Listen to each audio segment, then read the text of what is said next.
Assalamu alaikum everyone, welcome back to my channel. My name is Advocate Nimra Zafar and today we will continue reading from section 11.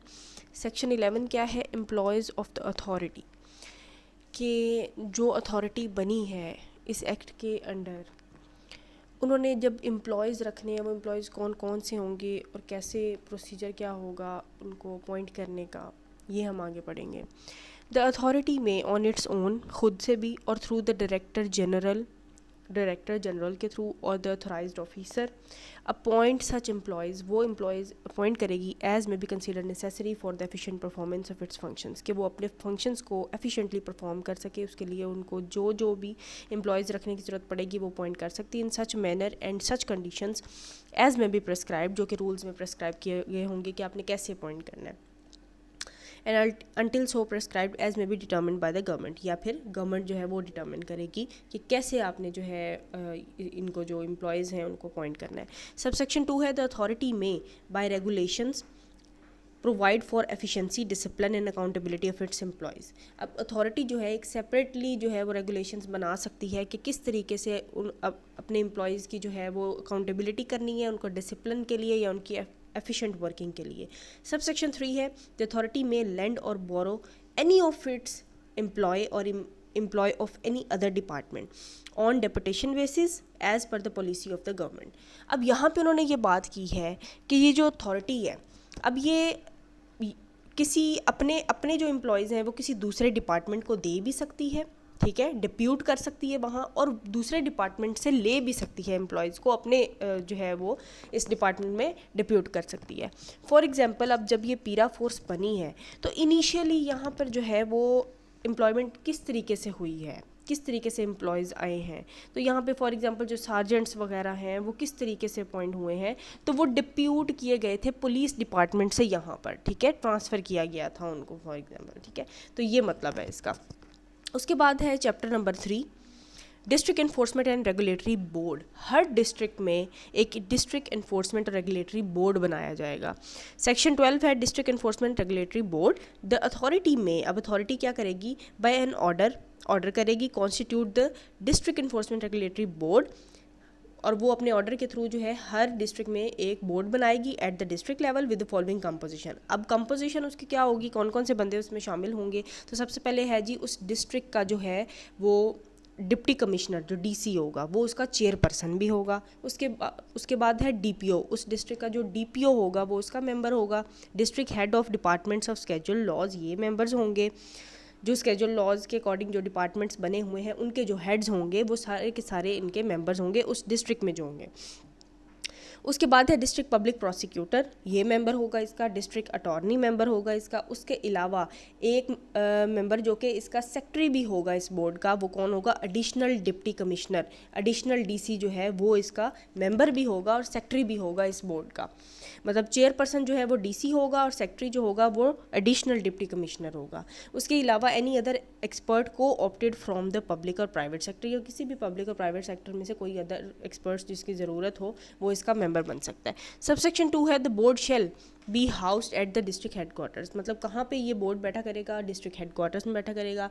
Subsection 3 है the board shall meet at such date time and place and shall observe such procedures, मतलब इनकी जो meeting की जो date है, time है, place है, और ये प्रोसीजर के किस तरीके से मीटिंग हेल्ड होगी with regard to the transaction of its business and meetings as the authority may determine, और ये कौन डिटर्मिन करेगा, ये अथॉरिटी डिटर्मिन करेगी. The meetings of the board shall be presided over by its chairman, इसका presiding officer meeting का कौन होगा, चेयरमैन होगा. चेयरमैन कौन है, डीसी है उस डिस्ट्रिक्ट का. इन हिज एब्सेंस, और अगर वो एब्सेंट है तो उसकी जगह पे by a member nominated by him, और अगर वो खुद डीसी खुद एब्सेंट है, चेयरपर्सन खुद एब्सेंट है, तो फिर जिस बंदे को वो नॉमिनेट करके जाएगा वो जो है वो प्रिजाइड करेगा, उस मीटिंग को हेड करेगा.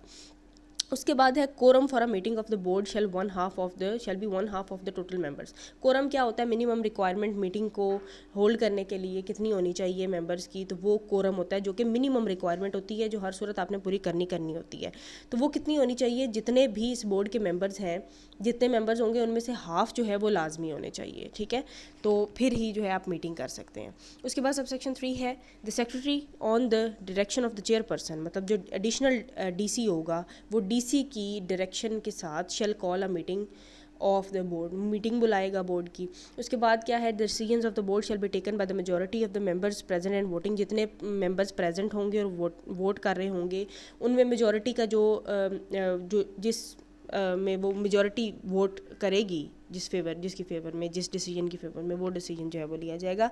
In the event of equality of vote, अगर वोट्स इक्वल हो जाते हैं दोनों तरफ, तो फिर जो चेयरपर्सन है वो यहाँ पे जो है, या फिर वो नहीं है अगर चेयरपर्सन, तो फिर जो भी प्रिजाइडिंग ऑफिसर होगा उस मीटिंग का, वो उसमें एक वोट जो है वो कास्ट करेगा। उसके बाद है subsection 8, the secretary shall maintain a complete record of the minutes and decisions of the board. जो भी उस मीटिंग में जो भी उसकी डिटेल्स होंगी वो सारी की सारी वो रिकॉर्ड करेगा उसको। उसके बाद क्या है, उसके बाद है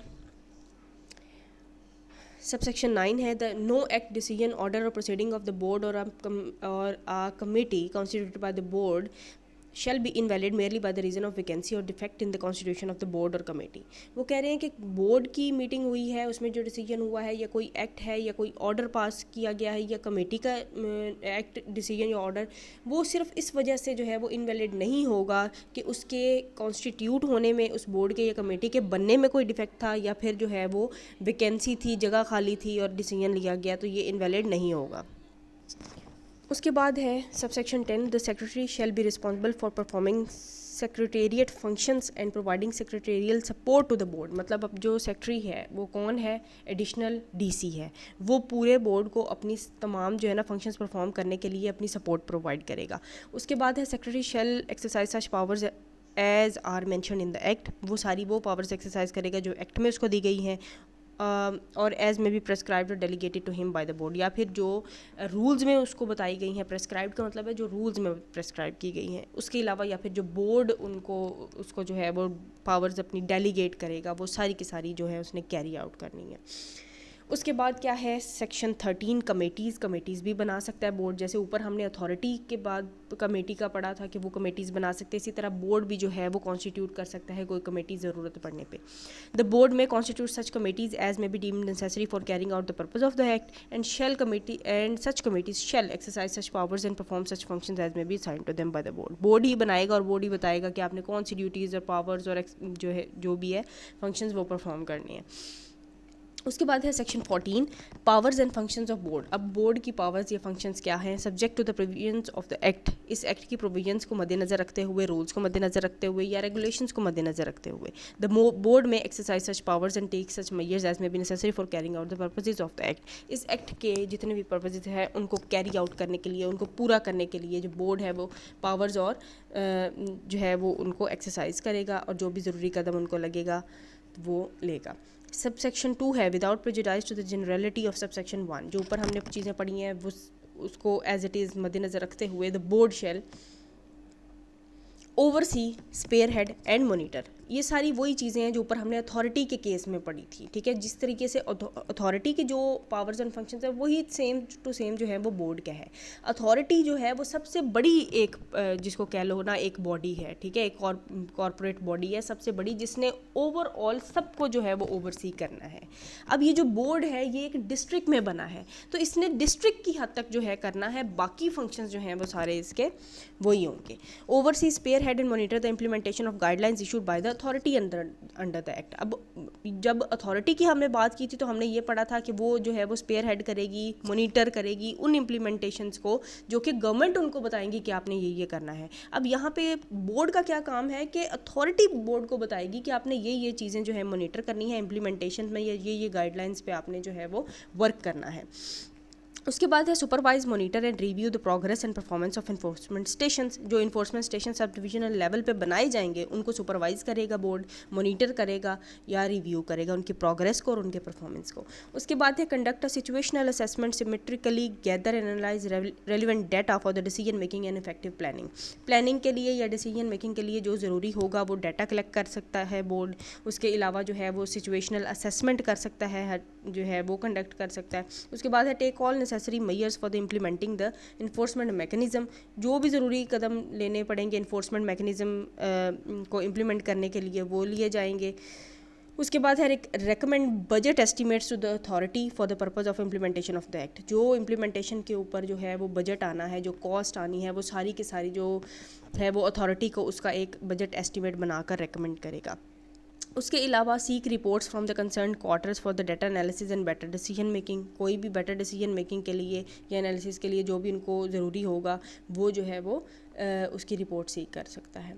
उसके अलावा है प्रपोज और sanction as may be prescribed payment of reward to any person. जैसे हमने ऊपर पढ़ा था कि प्रेस्क्राइब ये कर सकता है कि कितनी पेमेंट जो है वो चाहिए है उन पर्सन को रिवॉर्ड करने के लिए, या किसी ऑफिसर को रिवॉर्ड देने के लिए, या किसी एम्प्लॉय को या विसल ब्लोअर को जिन्होंने एक्सेप्शनल एफर्ट्स अपनी जो है वो शो करवाई हैं इस एक्ट के ऑब्जेक्टिव के ऊपर जो है वो पूरा उतरने के लिए, इम्प्लीमेंटेशन या इन्फोर्समेंट जो है उसके पर्पज़ के लिए।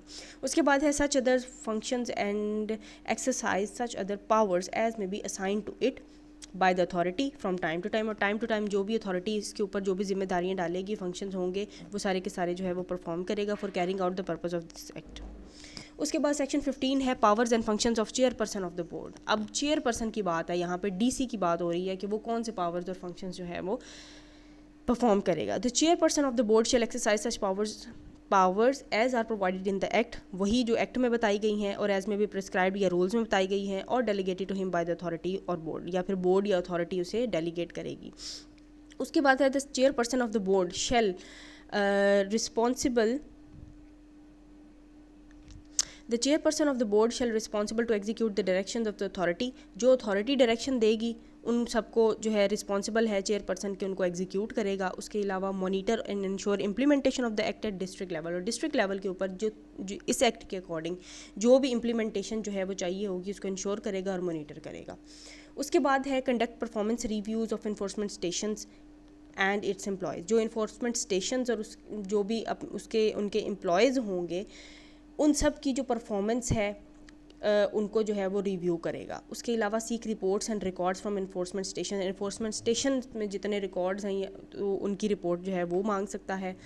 उसके अलावा initiate and conduct such inquiry by himself और through any other officer as may be required for carrying out the purpose of the act और स्केड्यूल लॉज। मतलब इस एक्ट के पर्पस को पूरा करने के लिए जो स्केड्यूल लॉज में पर्पसेज हैं उनको कैरी आउट करने के लिए कोई इंक्वायरी जो है वो कंडक्ट कर सकता है, इनिशिएट कर सकता है, खुद से भी कर सकता है और किसी दूसरे ऑफिसर को भी कह सकता है। उसके अलावा provide assistance on the requisition received under section 20 of the act. इसमें असिस्टेंस प्रोवाइड कर on the requisition received under section 20 of the act. इसका क्या मतलब है कि जब इन्फोर्समेंट स्टेशंस में कोई ज़रूरत होती है तो इन्फोर्समेंट स्टेशन का जो इंचार्ज होता है ना वो असिस्टेंस मांगता है हायर अथॉरिटीज़ से कि हमें ये जो है वो चाहिए, तो वो जो है वो बोर्ड से कहता है। तो बोर्ड का काम क्या होता है, तो यहाँ पे चेयरपर्सन का क्या काम होगा कि वो उनको असिस्टेंस प्रोवाइड करेगा। रिक्विजिशन जो भी रिक्विजिशन उनकी तरफ से बनाकर भेजी गई थी कि हमें इन चीज़ों की ज़रूरत है, हमें ये ज़रूरत है, तो आप ये हमारी ज़रूरत पूरी करें इन्फोर्समेंट के पर्पज़ के लिए, तो वो असिस्टेंस जो है वो प्रोवाइड की जाएगी। उसके बाद है रिड्रेसल और grievance on the complaint filed by an aggrieved person against the transgression of any employee. अब यहाँ पे एम्प्लॉय की मिसकंडक्ट की या ट्रांसग्रेशन की बात हो रही है कि उसने अपनी हद से तजावुज़ किया है, तो उसकी कंप्लेंट जो है वो किसके पास जाएगी, डीसी के पास जाएगी, रिड्रेसल या रिड्रेसल ऑफ ग्रीवियंस के लिए। ठीक है, गरीब पर्सन जो होंगे वो इनके पास जो है वो अपनी कंप्लेंट करेंगे, ये कि उनके लिए फोरम बनाया गया है। उसके बाद है decide the reference sent by the hearing officer. जब हेयरिंग ऑफिसर की तरफ से, हेयरिंग ऑफिसर कौन होगा, जो सब डिविजनल लेवल पे हेयरिंग ऑफिसर होता है, ठीक है, उनकी तरफ से अगर कोई रेफरेंस ऊपर सेंड किया गया है जो है वो किसी मामले को देखने का, ठीक है, तो कोई मैटर इस तरह का है जो हायर फोरम पे जाना चाहिए, तो वो चेयरपर्सन को भेजेंगे कि आप इसको डिसाइड करें। ठीक है, मतलब जो कोई ऐसी चीज़ जो उनकी समझ में नहीं आ रही हेयरिंग ऑफिसर की या उनकी जुरिस्डिक्शन में नहीं आ रही, तो वो क्या करेंगे, वो रेफ़र कर देंगे उनको ऊपर बोर्ड के पास, मतलब चेयरपर्सन के पास, तो डीसी उसको सुनेगा, फिर उसके ऊपर डिसीजन देगा अपना। उसके बाद क्या है, administer the enforcement stations and employees in the district as may be prescribed. और जो एनफोर्समेंट स्टेशंस या एम्प्लॉयज़ को जो है वो एडमिनिस्ट्रेशन है उनको ओवरसी करना या मॉनिटर करना, वो सारा इनका काम होगा।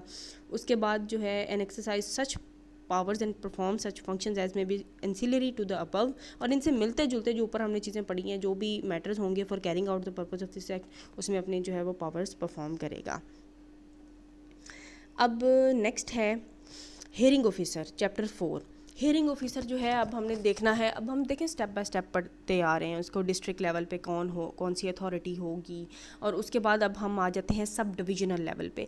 हर जो एक सब डिवीज़न होगी उसमें एक हियरिंग ऑफिसर जो है वो अपॉइंट किया जाएगा। सेक्शन 16 है hearing officer. The authority shall appoint, authority appoint करेगी इसको, और authorize an officer of Pakistan administrative services, या पाकिस्तान एडमिनिस्ट्रेटिव सर्विसेज में से और प्रोविंशियल मैनेजमेंट सर्विसेज में से जो 17वें स्केल का कोई भी ऑफिसर होगा और अबव या उससे ऊपर वाले ग्रेड का होगा इन द सब डिवीज़न, उसको सब डिवीज़न में as an hearing officer, as a hearing officer जो है उसको वहाँ पे अपॉइंट किया जाएगा। Who shall be competent to hear, जिसका काम क्या होगा, competent to hear and decide representations for the purpose of the act. जो भी रिप्रेजेंटेशन उसके सामने पेश की जाएगी, जो मैटर उसके सामने आएगा, वो कॉम्पिटेंट है कि वो उससे सुनेगा और उसके ऊपर अपना डिसीजन देगा। ठीक है, एक जज की तरह ये जो है वो हियरिंग ऑफिसर होगा। उसके अलावा सबसेक्शन 2 है एनी ऑफेंडर और एनी एग्रीव्ड पर्सन। कोई ऑफेंडर भी जो है और या कोई एग्रीव्ड पर्सन भी जो है may file a representation before hearing officer, अपनी रिप्रेजेंटेशन वो हियरिंग ऑफिसर के सामने जो है वो फाइल कर सकता है विद इन 30 डेज। कितनी देर में कर सकता है, from accruing of cause of action. Cause of action rise हो गया है, वजह पैदा हो गई है, उसके बाद 30 दिन के अंदर अंदर जो है उन्होंने हियरिंग ऑफिसर के पास जो है अपनी रिप्रेजेंटेशन फाइल करनी है इन द फॉलोइंग मैटर्स। कौन कौन से मैटर्स में कर सकते हैं, against the fine impose by the enforcement officer under the act और द स्केड्यूल लॉज।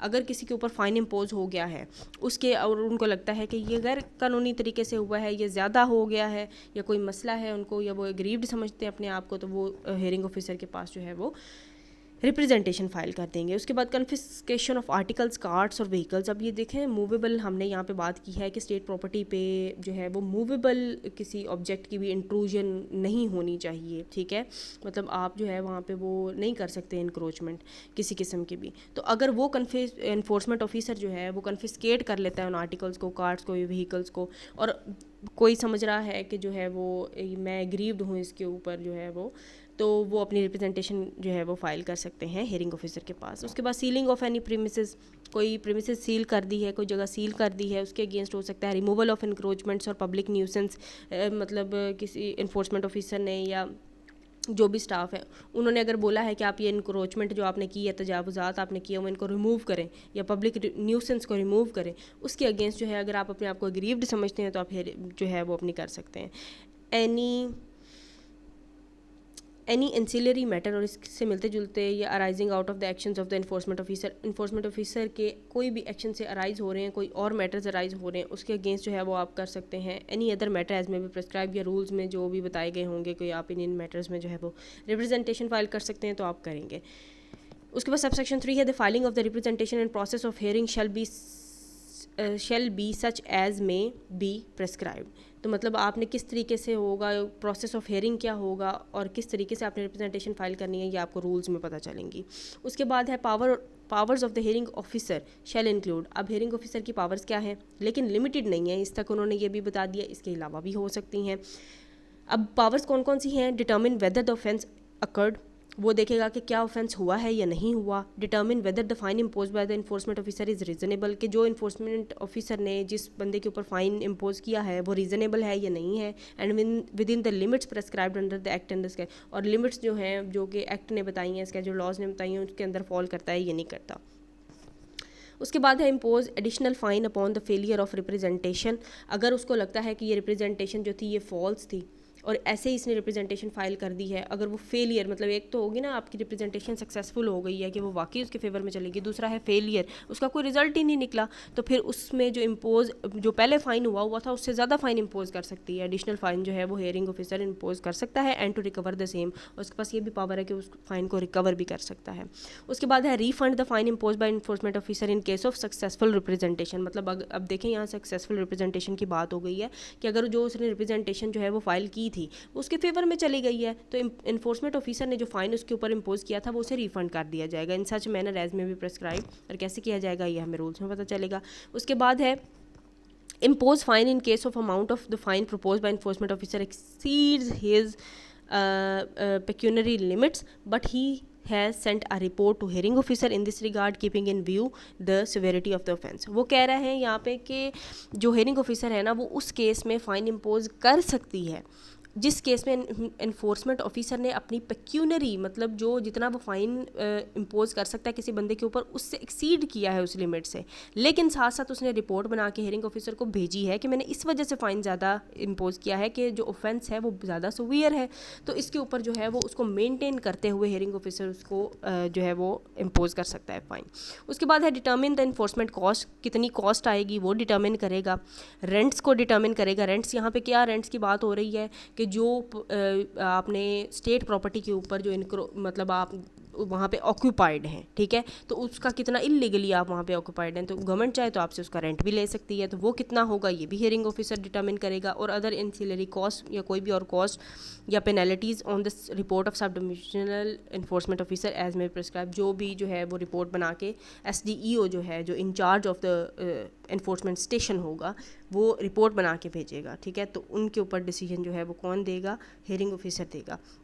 उसके बाद है decide about the disposal of confiscated articles और आइटम्स, जो भी अपने कब्ज़े में ले ली हैं आर्टिकल्स या आइटम्स इन्फोर्समेंट ऑफिसर ने, उनको जो है उसके मैटर को डिस्पोज ऑफ करेगा hearing officer. Decide about the sealed premises, जो प्रीमिसेस सील की हैं, जगह सील की हैं किसी इलीगल एक्टिविटी की वजह से या इलीगल इंक्रोचमेंट की वजह से या किसी भी वजह से, तो उसका जो मैटर है वो भी डिसाइड करेगा हियरिंग ऑफिसर। उसके बाद है decide about the auction of confiscated articles की, क्या जो कॉन्फिस्केटेड आर्टिकल्स हैं वो अगर सही कॉन्फिस्केट हुई हैं, ठीक है, अकॉर्डिंग टू लॉ हुई हैं, तो उसकी जो ऑक्शन है उसके बारे में जो है डिसीजन देगा। द सील्ड प्रीमिसेस, और इसी तरह सील्ड प्रीमिसेस के बारे में भी अगर उसकी ऑक्शन होनी है तो उसके बारे में भी। Decide about the matters with regard to encroachments, मतलब इंक्रोचमेंट से रिलेटेड जो मैटर्स होंगे उसमें अपना डिसीजन देगा। Decide about the matter with regard to public nuisance and reasonability of the emergency prohibition order, जब पब्लिक न्यूसेंस होती है तो फिर जो है वो अगर वहाँ पे इन्फोर्समेंट ऑफिसर को पता चल गया है कि वाकई ही पब्लिक न्यूसेंस हुई है और इसको रिमूवल होना चाहिए इसका, तो वहाँ पे वो एक EPO ऑर्डर जो है ना, एमरजेंसी प्रोहिबिशन ऑर्डर जो है वो वहाँ पे जारी करेगा। और उस मैटर को डिसाइड करने के लिए भी जो है वो पावर किसके पास है, वो हियरिंग ऑफिसर के पास है। उसके बाद है issue absolute order in furtherance of an EPO, जब EPO जो है मतलब उसके एक ऑर्डर तो जारी हो गया, इन्फोर्समेंट ऑफिसर ने कर दिया कि फ़ौरन ये एक इमरजेंसी प्रोहिबिशन ऑर्डर है, लेकिन उसकी जो कन्फर्मेशन है ना उसको कहते हैं एब्सोल्यूट ऑर्डर और इन फर्दरेंस ऑफ EPO, ठीक है, तो ये किसने देना है, हियरिंग ऑफिसर ने, कि जो ऑर्डर EPO जारी हुआ है वो बिल्कुल ठीक जारी हुआ है। Issue the removal orders under the act, removal orders issue कर सकता है। वो रिमूवल ऑर्डर्स किस चीज़ के होंगे, पब्लिक न्यूसेंस के रिमूवल के हो सकते हैं या इंक्रोचमेंट के रिमूवल के हो सकते हैं। उसके बाद है गेट्स सिक्योरिटीज़ और बॉन्ड्स विद और without sureties as may be prescribe. उसके अलावा जो है यहाँ पे अगर किसी से वो मचलके लेने हैं श्योरिटी के लिए या सिक्योरिटी के लिए, तो वो विद सिक्योरिटीज़ भी ले सकता है, विद और विदाउट श्योरिटीज़ जो है वो कर सकता है इसमें। Analyse the requisition sent by enforcement station, जो इन्फोर्समेंट स्टेशन की तरफ से रिक्विजिशन आएगी कि हमें इम्प्लीमेंटेशन या इन्फोर्समेंट के लिए इन चीज़ों की ज़रूरत है, हमें ये चीज़ें चाहिए, इतने हमें फ़ंड्स चाहिए, तो वो उनको एनालाइज़ करेगा और फिर पहले हियरिंग ऑफिसर उनको एनालाइज़ करेगा और फिर फॉरवर्ड कर देगा the same to the board को भेज देगा जो डिस्ट्रिक्ट लेवल पे बोर्ड बना है। उसके बाद है इंस्पेक्ट एनी साइट और record, seek reports and summon the attendance of any concerned person, कोई भी कंसर्न्ड पर्सन है उसको बुलाना है, अटेंडेंस उसकी जो है वो रिक्वायर्ड है, तो यहाँ पे उनको बुलाने के लिए समन या रिपोर्ट्स जो है समन कर सकता है कोई, और किसी भी जगह को इंस्पेक्ट कर सकता है, कोई रिकॉर्ड या रिपोर्ट किसी इदारे से जो है वो मांगनी पड़ सकती है तो ये कर सकता है। Issue notice to the offender and concern persons, कोई ऑफेंडर है या कंसर्न पर्सन है उनको नोटिस भेज सकता है बुलाने के लिए या किसी और पर्पज़ के लिए। उसके बाद है initiate conduct and facilitate the inquiries to ascertain the facts regarding an offence, कोई ऑफेंस कमिट हुआ है फैक्ट फाइंडिंग के लिए जो है आपने वो जो है वो इनिशिएट कर सकता है या खुद कंडक्ट कर सकता है या फैसिलिटेट कर सकता है इंक्वायरीज़ को। और the complaints regarding the employees, और एम्प्लॉयज़ के अगेंस्ट अगर कोई कंप्लेंट्स आ रही है तो उनको भी जो है वो कौन देखेगा, हियरिंग ऑफिसर देखेगा। Take into account any mitigating और एग्रेवेटिंग फैक्टर, मतलब इसके कहने का मतलब ये है कि जो भी कंप्लेंट्स इसके पास आएंगी चाहे वो एम्प्लॉयज़ की अगेंस्ट आए, उनमें जो मिटिगेटिंग या एग्रीवेटिंग फैक्टर्स हैं कि किस तरीके से उन मसाइल को जो है वो मिटिगेट किया जा सकता है, या जो भी उसमें जो भी फैक्टर्स होंगे उनको देखेगा हियरिंग ऑफिसर। उसके बाद है decide the representation filed by the offender और एग्रीव्ड पर्सन इन, मतलब जो भी एग्रीव्ड पर्सन या ऑफेंडर की तरफ से रिप्रेजेंटेशन फाइल की जाएगी उनको भी हियरिंग ऑफिसर जो है वो एड्रेस करेगा। उसके बाद redress grievance on the complaint filed by aggrieved person against the transgression of employee के अगेंस्ट जो है वो अगर कंप्लेंट आई है किसी एग्रीड पर्सन ने की है कि एम्प्लॉय ने जो है वो अपनी हद से तजावुज़ किया है, तो उसको जो रिड्रेस करेगा उनकी ग्रीवियंसेस को in the concern sub division, उस सब डिवीज़न में प्रोवाइड इंटरम रिलीफ जो है वो एग्रीड पर्सन को दे सकता है, जब तक कि इंटरम कहते हैं जो मतलब शुरू में होता है, ठीक है, वक्ती तौर पे जो होता है उसको रिलीफ दे सकता है जब तक कि मैटर फुली डिसाइड नहीं हो जाता, ठीक है, इन सच मैनर एज में भी प्रेस्क्राइब। उसके बाद है सुपरवाइज, मॉनिटर और रिव्यू करेगा प्रोग्रेस और परफॉर्मेंस इन्फोर्समेंट स्टेशंस की उनको। उसके बाद है perform such other function and exercise such other powers as may be notified and delegated by the authority और बोर्ड या अथॉरिटी अगर कोई मजीद जो है वो फंक्शंस डेलीगेट पावर्स डेलीगेट करती है तो उनको भी कैरी आउट करेगा from time to time for the carrying out the purpose of this act. उसके बाद सबसेक्शन 5 है for the purpose of this section hearing officer क्या करेगा, shall consider any aggravating and mitigating factors that warrant deviation from the penalty determined by the enforcement officer, कि जो enforcement officer ने जो है यहाँ पे कोई पेनल्टी या फ़ाइन जो है वो डिटरमिन किया है उसमें एग्रीवेटिंग फैक्टर को या मिटिगेटिंग फैक्टर को देख सकता है कि क्या इसमें कोई कमी बेशी हो सकती है या डेविएट हो सकता है ये जितना जो है वो इन्फोर्समेंट ऑफिसर ने इसमें किया है। तो इसमें कौन कौन सी इंक्लूडेड हैं, including but not limited to, इसमें कौन कौन से मैटर्स इंक्लूडिंग हैं, द ग्रेविटी, क्या किन किन चीज़ों को वो मद्देनज़र रखेगा ये करते हुए मिटिगेटिंग या एग्रीवेटिंग फैक्टर्स को मद्देनज़र रखे। The gravity and duration of offence जो है वो उसकी क्या सिवियरिटी है, कितना सिवियर है, उसकी ग्रेविटी क्या है, उसकी ड्यूरेशन कितनी थी। उसके अलावा any efforts made by the offender to correct the offences, के क्या ऑफेंडर ने अपने उस ऑफेंस को उसकी करेक्शन करने के लिए जो है वो और मिटिगेट करने के लिए उसको कोई जो है वो एफ़र्ट्स की हैं या नहीं की, और उस अगर की हैं तो उसके इम्पैक्ट्स क्या हुए हैं। तो हो सकता है कि उसका फ़ाइन जो उसके ऊपर इम्पोज किया था वो कम हो जाए, मिटिगेट हो जाए। उसके अलावा थर्ड पॉइंट क्या है, the adverse impacts of the offence on the public, कि क्या पब्लिक के ऊपर एडवर्स इफेक्ट तो नहीं हुआ कोई इस ऑफेंस कमिट करने का। उसके अलावा क्या है, any habitual nature of offender, अगर ऑफेंडर हैबिचुअल नेचर का है तो फिर उसका जो है वो एग्रीवेट कर जाएगा ऑब्वियसली, या अगर उसको लगता है कि इसको ज़्यादा फाइन होना चाहिए तो वो और भी फाइन इम्पोज कर सकता है। उसके अलावा है any instances in which the offender has previously been involved in the offences of same nature, मतलब अगर तो वो ऑफेंडर जो हियरिंग ऑफिसर के पास उसको पता है कि ये ऑफेंडर है और अगर ये पता चल जाए कि ये पहले भी सेम नेचर के ऑफेंसेस में इन्वॉल्व रहा है तो ऑब्वियसली उसका जो है वो इन्हेंस हो जाती है उसकी पनिशमेंट या फ़ाइन। उसके अलावा क्या है, gender and age of the offender, ये देखा जाएगा कि उसका जेंडर क्या है, उसकी एज कितनी है, तो इस हिसाब से हो सकता है। उसके अलावा any other factor that the hearing officer may deem fit, और अगर जो हियरिंग ऑफिसर को ज़रूरी लग रहा है वो फैक्टर जो है वो भी वो उसको देख सकता है। उसके अलावा है प्रोसीजर एट हियरिंग, सेक्शन 17 है प्रोसीजर एट हियरिंग।